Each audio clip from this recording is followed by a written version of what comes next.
제가 처음 직장에 들어갔을 때는 모든 것이 신기하고 설레는 일이었습니다. 그러나 시간이 지나면서 업무량은 점점 늘어나고 상사의 기대치도 점점 높아졌습니다. 점심시간도 거의 없이 일에 몰두하다 보면 어느 순간 스트레스가 머리 끝까지 차오르는 것을 느낄 수 있었습니다. 이런 상황에서 스트레스를 해소하지 않으면 제 건강뿐만 아니라 주변 사람들에게도 안 좋은 영향을 줄 것이라는 것을 깨달았습니다. 그래서 직접 스트레스를 해소할 방법을 찾아보자는 결심을 하게 됩니다. 처음 시도한 방법은 운동이었습니다. 운동을 하면 엔돌핀이 분비되어 기분이 좋아진다는 이야기를 듣고 집 근처 피트니스 센터에 등록했습니다. 매일 저녁 30분에서 1시간 정도 유산소 운동과 간단한 근력 운동을 시작했습니다. 처음에는 몸이 힘들어 무리라고 생각했지만 한 주, 2주 시간이 지나자 몸이 가벼워지고 정신도 맑아지는 것을 느꼈습니다. 이 경험을 통해 몸을 움직이는 것이 얼마나 중요한지 깨닫게 되었습니다. 그러나 운동이 항상 가능한 것은 아니었습니다. 일이 끝나고 나면 너무 피곤하여 운동할 기운조차 없을 때도 있었죠. 그래서 꾸준히 할 수 있는 다른 방법을 찾아야 했습니다. 그 다음으로 시도한 것은 명상이었습니다. 저는 항상 빠른 속도로 돌아가는 일상 속에서 멈추고 집중할 시간을 가지지 못했는데 명상은 그런 제게 마음을 가다듬고 스스로에게 집중할 기회를 주었습니다. 집안에 조용한 공간을 만들어 놓고 매일 아침 10분 정도 명상을 하며 시작했는데 오히려 시간을 더 효율적으로 쓸 수 있는 방법을 찾게 되었어요. 또한 자연 속에서의 시간도 큰 도움이 되었습니다. 주말마다 가까운 산이나 공원을 찾아 산책을 했고 그러면서 주변의 작은 것들에 집중할 수 있었습니다. 새소리, 나뭇잎 사이로 비치는 햇살, 살랑이는 바람 등은 저의 마음을 한결 가볍게 해주었습니다. 집에서만 시간을 보내는 것과는 완전히 다른 차원의 여유를 만끽할 수 있었던 것이죠. 여기에 더해 저는 미술이나 음악 같은 새로운 취미도 시도해보았습니다. 평소에 그림 그리기를 좋아했지만 시간이 없다는 핑계로 미뤄왔던 작업들이 있었는데 그것들을 하나씩 해나가다 보니 전에는 느껴보지 못한 성취감도 얻을 수 있었습니다. 음악을 듣거나 악기를 연주하는 것도 감정을 해소하는 데 큰 도움이 되었습니다. 새로운 리듬과 멜로디에 몸을 맡기며 복잡한 생각들이 하나 둘씩 사라지는 것을 경험했죠. 돌아보면 스트레스 해소 방법은 나에게 맞는 다양한 접근이 필요하다는 것을 깨달았습니다. 필수적으로 많은 시간이나 돈을 투자해야 하는 것이 아니라 작은 변화부터 시작할 수 있다는 점에서 누구나 쉽게 시도해볼 수 있는 방법들이었습니다. 이제는 스트레스가 쌓이면 그것이 신호라는 것을 인식하고 그것을 건강한 방식으로 풀어낼 수 있는 여러 방법을 고민하며 적용하고 있습니다. 이러한 과정 덕분에 저는 더욱 건강한 일상과 행복한 생각을 유지할 수 있게 되었고 이런 저의 경험이 다른 사람들에게도 조금이나마 도움을 줄 수 있기를 바랍니다. 두 번째 이야기, 한때 단백질 섭취라고 하면 대부분의 사람들은 고기나 유제품을 떠올렸습니다. 전통적으로 우리의 식단에서 육류는 단백질의 대표적인 공급원으로 자리 잡고 있었죠. 하지만 전 세계적인 환경 문제와 지속 가능한 식생활에 대한 관심이 높아지면서 식물성 단백질이 주목받기 시작했습니다. 이는 단순히 환경 보호 측면만이 아닙니다. 식물성 단백질로의 전환은 건강 개선부터 경제적 절약 그리고 동물 복지에 이르기까지 다양한 장점을 내포하고 있습니다. 식물성 단백질은 콩, 렌즈콩, 병아리콩, 견과류, 씨앗 등 다양한 식품에서 얻을 수 있는 단백질입니다. 이러한 식물성 단백질은 일반적으로 포화 지방이 적고 식이섬유와 다양한 비타민, 미네랄을 많이 포함하고 있습니다. 이는 식물성 식품이 육류보다 심혈관 질환의 위험성을 낮출 수 있다는 연구 결과와도 일치합니다. 지속 가능한 식단이라는 개념은 음식 생산의 환경적 영향을 최소화하면서도 개인의 건강을 유지할 수 있는 방법을 찾는 것에 중점을 둡니다. 육류 생산은 많은 물과 곡물, 그리고 대규모의 토지를 필요로 하며 이는 기후 변화의 주요 요인 중 하나인 온실가스 배출을 증가시키는 원인이 됩니다. 반면 식물성 단백질을 선택하면 이러한 환경적 부담을 상당히 줄일 수 있습니다. 예를 들어 콩은 같은 양의 단백질을 생산하는데 있어 소고기보다 훨씬 적은 물과 토지가 필요합니다.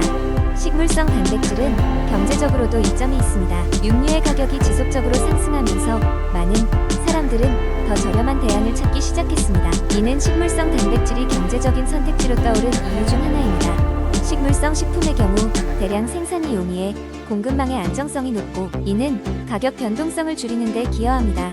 주목할 만한 점은 건강상의 이점입니다. 식물성 식단은 생활습관병의 예방에 도움이 되는 것으로 알려져 있습니다. 적절한 식물성 단백질 섭취는 비만, 당뇨병, 심혈관 질환과 같은 만성 질환의 위험을 줄이는 데 기여할 수 있습니다. 또한 다양한 식물성 식품을 포함한 식단은 장 건강을 증진시키고 면역 체계를 강화하는 데 도움이 됩니다. 점점 더 많은 사람들이 식물성 식단으로 전환함에 따라 식품 산업은 새로운 제품과 혁신적인 해결책을 제시하고 있습니다. 예를 들어 식물성 고기와 같은 대체 단백질 제품은 맛과 질감을 개선하여 소비자들의 만족도를 높이고 있습니다. 미래에는 보다 많은 사람들이 이러한 대안을 선택할 것으로 예상되며 이는 보다 지속 가능한 식생활을 가능하게 할 것입니다. 결론적으로 식물성 단백질로의 전환은 우리의 지구를 보호하면서도 건강을 증진시키는 지속 가능한 선택입니다. 더 많은 사람들이 이러한 변화를 수용하고 실천할수록 우리는 더 밝고 건강한 미래를 만들 수 있을 것입니다. 이러한 이야기들은 개인의 선택이 모여 전 세계적인 변화를 이끌 수 있음을 보여주는 좋은 예시입니다. 세 번째 이야기, 현대 사회는 빠르게 변화하고 있으며 그 변화 속에서 많은 이들이 스트레스를 겪고 있다. 압박감이 전통적인 방법으로 해소되지 않을 때 우리는 종종 새로운 해결책을 찾기 위해 디지털 세계에 눈을 돌리곤 한다. 지금부터는 디지털 시대에서 스트레스를 완화할 수 있는 다양한 방법에 대해 깊이 있게 탐구해 보도록 하자. 디지털 기술이 스트레스 해소에 기여하는 방법은 매우 다양하다. 가장 먼저 떠오르는 것은 스마트폰이다. 스마트폰은 이제 단순한 통신 수단을 넘어 일종의 개인 맞춤형 스트레스 관리 장치가 되었다.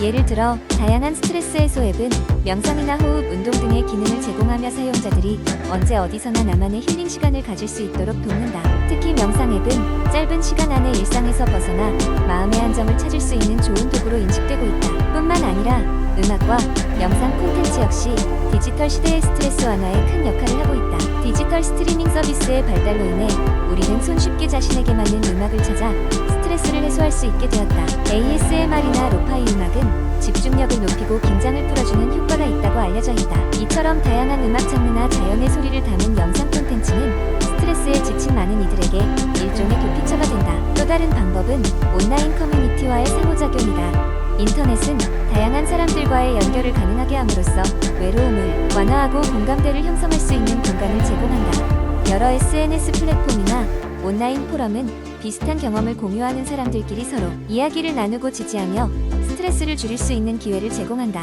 이러한 커뮤니티는 수직적인 관계보다는 수평적이고 민주적인 관계를 지향하며 서로의 이야기를 듣고 이해하는 과정을 통해 심리적인 위안을 얻게 한다.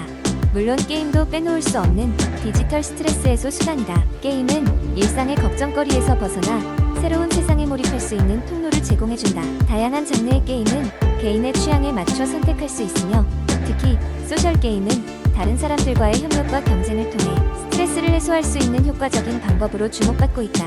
마지막으로 웨어러블 기술 또한 개인의 스트레스 관리를 돕는 중요한 도구로 떠오르고 있다. 스마트워치와 같은 제품은 사용자의 스트레스 수준을 측정하고 적절한 시점에 휴식이나 운동을 권장해주는 기능을 제공함으로써 건강한 생활을 이어가도록 돕는다. 이러한 디지털 도구들은 기술을 기반으로 하여 개인화된 스트레스 관리 솔루션을 제시하며 사용자가 자신의 몸과 마음의 상태에 대한 인식을 높일 수 있도록 지원한다. 종합적으로 디지털 기술은 스트레스 해소에 있어서 필수적인 요소로 자리 잡았다. 기술은 인간의 삶을 편리하게 만들 뿐만 아니라 이제는 심리적 행복까지 책임질 수 있는 도구로 변모하고 있다.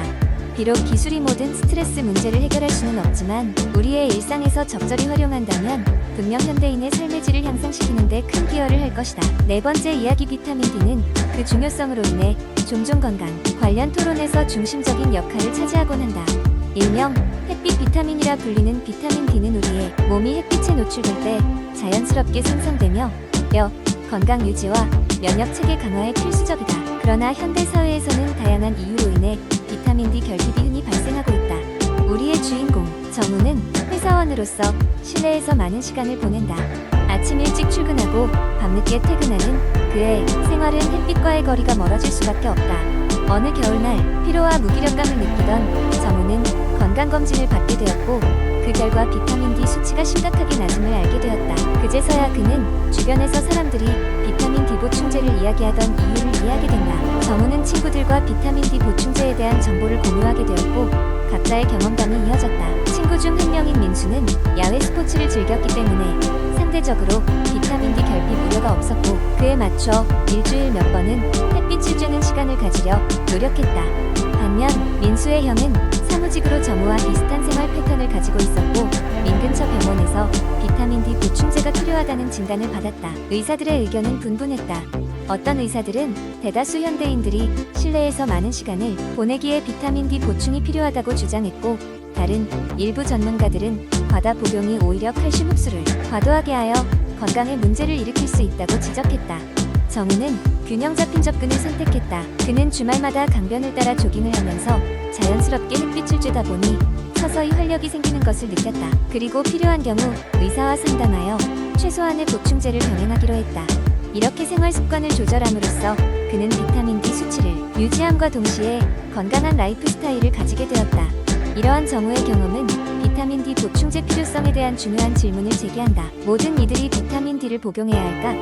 그 속답은 각자의 생활 방식과 건강 상태에 따라 달라질 수 있다. 실내 생활이 불가피한 이들에게는 보충제가 필요할 수 있지만 일상적으로 충분한 햇볕을 쐬는 사람들에게는 되레 과할 수가 있다. 무엇보다 건강 전문가와 상담하여 맞춤형 건강 계획을 세우는 것이 중요하다. 결국 비타민 D가 필요 이상으로 대세가 되기보다는 개인의 필요에 따른 맞춤형 접근이 가장 중요하다는 결론에 이르게